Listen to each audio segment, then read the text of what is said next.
মার্কিন president Donald ট্রাম্পের বেপরোয়া শাসনের বিরুদ্ধে সোচ্চার হতে বলেছেন সাবেক প্রেসিডেন্ট বারাক ওবামা। তিনি ট্রাম্পের শাসনকে আইন বহির্ভূত এবং বেপরোয়া বলে আখ্যায়িত করেছেন। এ নিয়ে জানাচ্ছেন মুশরাত শৈলী। সাবেক মার্কিন প্রেসিডেন্ট বারাক ওবামা ডেমোক্রেটিক পার্টিকে আহ্বান জানিয়েছেন ট্রাম্পের আইন বহির্ভূত ও বেপরোয়া শাসনের বিরুদ্ধে সোচ্চার হতে। দুই অঙ্গরাজ্য ভার্জিনিয়া এবং নিউ জার্সির গভর্নর নির্বাচনের প্রার্থীদের পক্ষে প্রচারণা করতে গিয়েই তিনি এই বার্তা দিয়েছেন। ১৩ জানুয়ারি ভার্জিনিয়ার নরফোক শহরের ওল্ড ডমিনিয়ন বিশ্ববিদ্যালয় ক্যাম্পাসে বক্তব্য দেন তিনি।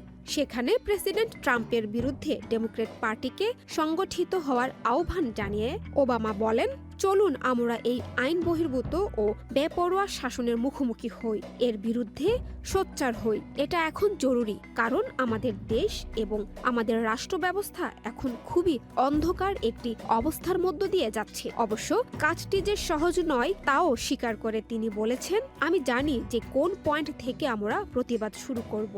তা এখন নির্ধারণ করা কঠিন, কারণ প্রতিদিনই হোয়াইট হাউস থেকে যেসব তথ্য আসছে সেগুলো আসলে পাগলামো ছাড়া কিছু নয়, এবং এই পাগলামো নিয়মিত হারে বাড়ছে।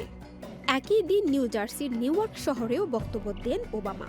সেখানে তিনি বলেন, ট্রাম্প ক্ষমতাসীন হওয়ার পর থেকে প্রতিটি দিন আমাদের জন্য ভৌতিক হয়ে উঠেছে।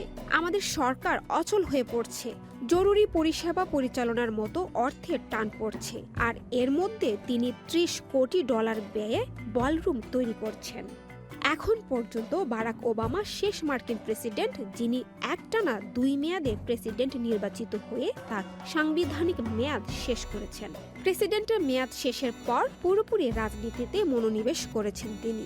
তাকে বর্তমানে ডেমোক্রেটিক পার্টির সবচেয়ে জনপ্রিয় নেতা বলে মনে করা হয়। মুশরাত শৈলী, চ্যানেল আই।